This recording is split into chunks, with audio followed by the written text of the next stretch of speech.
వెళ్ళిన అమ్మాయి ఇంతవరకు ఇంటికి రాలేదు. ఎక్కడికి వెళ్ళిందో ఏంటో.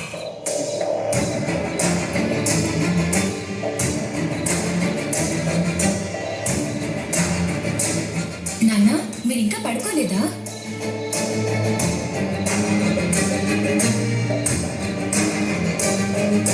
మనసు ప్రశాంతంగా లేనప్పుడు కంటికి కుడికెలా పడుతుంది. ఏమైంది నాన్న?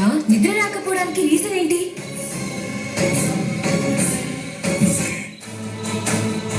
నేనా?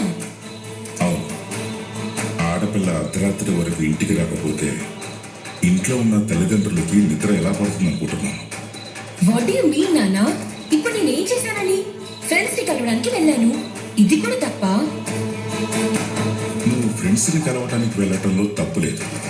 కలిసిన తర్వాత ఇంటికి లేటుగా రావటమే తప్పు. నాన్న, ఫ్రెండ్స్ అందరం కలిసి మూవీకి వెళ్ళాము. దాని తర్వాత అందరం కలిసి ఐస్ క్రీమ్ తినడానికి వెళ్ళాము. టైం చూసుకోలేదు, అందుకే కాస్త లేట్ అయింది. దానికి ఇంత క్లాస్ తీసుకోవాలా? క్షేమం చెప్తున్నా క్లాస్ తీసుకోవటం అంటున్నావు చూడు, అక్కడే అసలు సమస్య మొదలవుతుంది. ఆడపిల్ల అలంకరణ పద్ధతిగా ఉండాలి, అడుగులు హద్దుల్లో ఉండాలి. అప్పుడే ఆడపిల్ల అందంగా ఉంటుంది. ఇప్పుడు నేను పద్ధతిగా లేనని చెప్పాలనుకుంటున్నారా, హద్దుల్లో లేనని చెప్పాలనుకుంటున్నారా? ఆడపిల్లలా నడుచుకోవటం లేదు అంటున్నాను.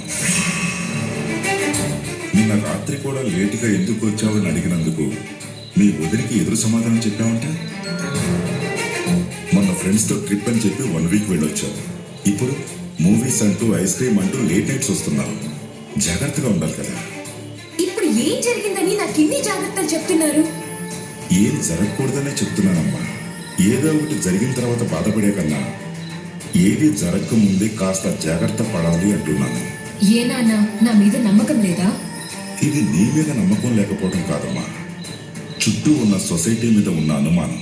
మనం ఎంత మంచిగా ఉన్నా సొసైటీ మన మీద ఏదో ఒక బురద జల్లటానికి చూస్తుంది.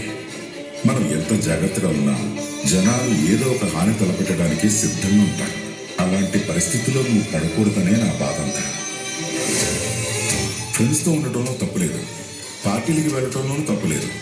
కానీ ఎక్కడికి వెళ్ళినా ఏం చేసినా మనకంటూ కొన్ని బౌండరీస్ ఉంటాయి. ఆ బౌండరీస్ని మర్చిపోకూడదు. నా చుట్టూ ఉన్న బౌండరీస్, నా చుట్టూ జరిగే సిచ్యువేషన్స్ అన్నీ నాకు తెలుసు నాన్న. నేను ఇంకా చిన్న పిల్లని కాదు. ఎక్కడ ఎలా నడుచుకోవాలో, ఎప్పుడు ఎలా బిహేవ్ చేయాలో నాకు అన్నీ బాగా తెలుసు. చూడమ్మా, నీ వయసులో ఉన్న పిల్లలకి తెలుసుకోవడం కన్నా తెలుసు అని అనుకోవడమే ఎక్కువగా ఉంటుంది. అన్నీ తెలుసు అనే అహంకారంతో ఉంటారు, కానీ నేర్చుకోవాలని ఆరాటంతో ఉండరు.